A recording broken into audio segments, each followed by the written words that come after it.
बड़ी खबर है जम्मू कश्मीर के शोपियां से, जहां आतंकियों और जवानों में मुठभेड़ हुई है। 5 गांवों में घेराबंदी हुई और तलाशी अभियान चले। अमेठी के आतंकी घेरे होने की आशंका है और जम्मू कश्मीर के शोपियां से ये बड़ी जानकारी इस वक्त की सामने आ रही है। तो सीआरपीएफ के जवान मौके पर मौजूद हैं। मुठभेड़ की जानकारी मिल रही है। आतंकियों को घेर लिया गया है। 5 गांव में घेराबंदी और तलाशी अभियान को आगे बढ़ाया गया। लश्कर ए तैयबा के आतंकी यहां छिपे हुए हैं, जिनका इलाज किया जाएगा।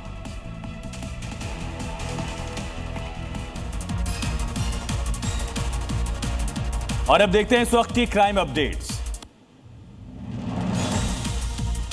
यूपी के झांसी में बदमाशों ने गार्ड्स को बंधक बनाकर एक दवा एजेंसी से करीब 2 लाख रुपए की लूट की। बुर्का और हेलमेट पहनकर आए शौकी बदमाश पहले छत पर छिपे और फिर कटर से शटर काट कर वारदात को अंजाम तक पहुंचाया।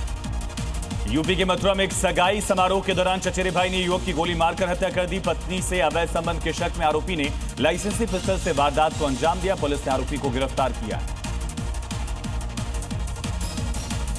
झारखंड के पलामू में पुलिस ने नशे के सौदागरों के खिलाफ बड़ी कार्रवाई करते हुए 2 अलग-अलग लोकेशन से 2 तस्करों को गिरफ्तार किया। पुलिस ने इनके पास से भारी मात्रा में गांजा नकदियों को बरामद किया। और महाराष्ट्र के चांदवड से बड़ी खबर है, जहां कार से 32 किलो गांजा जब्त किया गया है। तो मौके से 3 तस्कर भी गिरफ्तार हुए। बड़ी खबर इस वक्त की आ रही है। ये महाराष्ट्र के चांदवड से गांजा जब्त हुआ है। मौके से मामला दर्ज हो चुका है और गाड़ी भी यहां पर जब्त की गई है।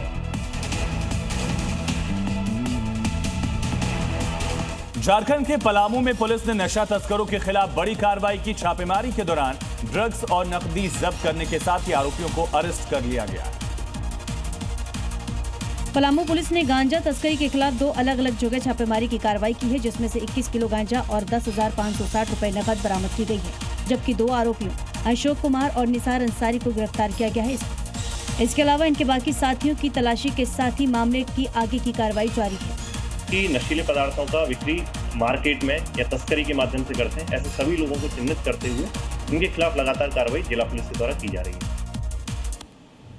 झांसी की खबर है, जहां पर बुर्का और हेलमेट पहनकर चोरी की घटना सामने आई है।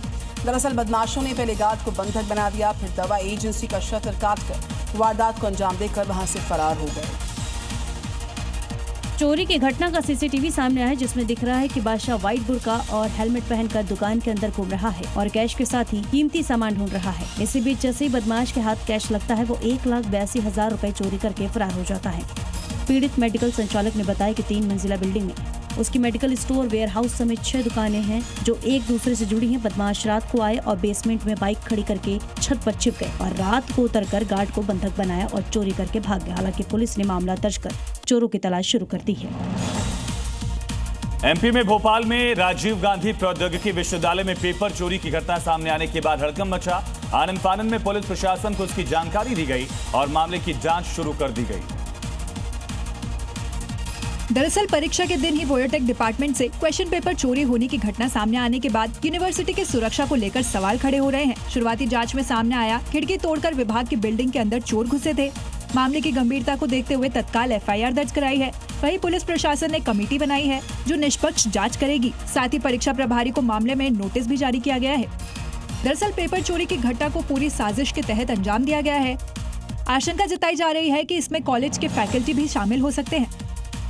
बिहार से खबर है, किडनैप की गई लड़की को नेपाल से बरामद किया गया। यहाँ पर एक एनजीओ और नेपाल पुलिस की मदद से गायब हुई लड़कियों की तलाश में रेड जारी थी और इस दौरान एक दंपति भी अपनी गायब बेटी की तलाश में पुलिस वालों के पीछे पीछे वहां तक पहुंचे, जिन्हें उनकी बेटी ने पहचान लिया।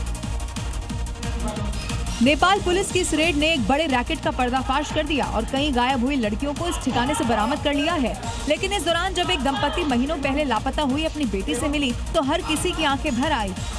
बिहार में हर महीने लगभग 10,000 लड़कियां और महिलाएं गायब हो रही हैं। ऐसी ही लड़कियों का एक ग्रुप नेपाल में होने की सूचना मिलने के बाद ये छापेमारी की कार्रवाई की गई थी।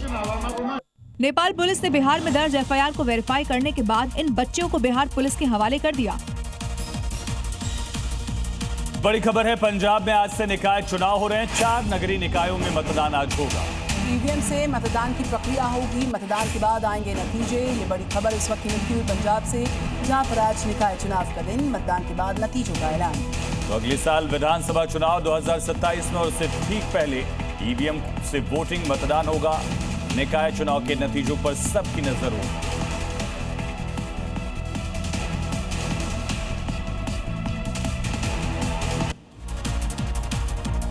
आगे दिखाएंगे रफ्तार के साथ राजधानी दिल्ली से आ रही 5 बड़ी खबरें। दिल्ली के बुराड़ी में सर्वोदय गर्ल्स स्कूल में बीते 2 दिन से बिजली गुल है। छात्राएं भीषण गर्मी उमस में लगातार परेशान हैं। पंखे बंद होने से हालात और खराब हो गए। लोगों ने लापरवाही का आरोप लगाया। द्वारका सेक्टर 23 पुलिस ने करोड़ों की मोबाइल चोरी का बड़ा खुलासा किया। पुलिस ने 3 आरोपियों को गिरफ्तार किया। बदमाशों ने अमेजॉन की खेप से करीब 1500 वीवो मोबाइल फोन्स को चोरी किया था, जिनमें से 604 नए फोन्स उत्तर प्रदेश के बुलंदशहर के बाग से बरामद हुए। उत्तरी दिल्ली के वजीराबाद इलाके में शाम घाट पर 20 साल के अरमान की यमुना नदी में डूबने से मौत हो गई। अरमान संगम विहार से नहाने आया था। हादसा यहां हुआ। कश्मीरी गेट बोट क्लब के गोताखोरों ने शव को रेस्क्यू कर बाहर निकाला। उत्तर पूर्वी दिल्ली में डीडीए के पार्क से खबर है, जहां पर 19 साल के युवक मोहम्मद तौहीद को खून से लथपथ शव मिलने से सनसनी इलाके भर में है। युवक बीते शनिवार रात घर से निकला था। पुलिस ने शव को पोस्टमार्टम के लिए भेजा। जांच शुरुआती जांच में आपसी रंजिश के चलते हत्या की वारदात व्यक्त हो रही है। पूर्वी दिल्ली के मयूर विहार के चिल्ला गांव में डीडीए की तरफ से बनाया गया लोहे का जर्जर ढांचा हादसे को दावत दे रहा है। तेज बारिश और आंधी में इसके गिरने की पूरी आशंका जताई गई। स्थानीय लोग कह रहे हैं कि यहाँ पास से भारी ट्रैफिक भी गुजरता है और बच्चे भी यहाँ खेलते हैं। किसी भी दिन बड़ा हादसा हो सकता है।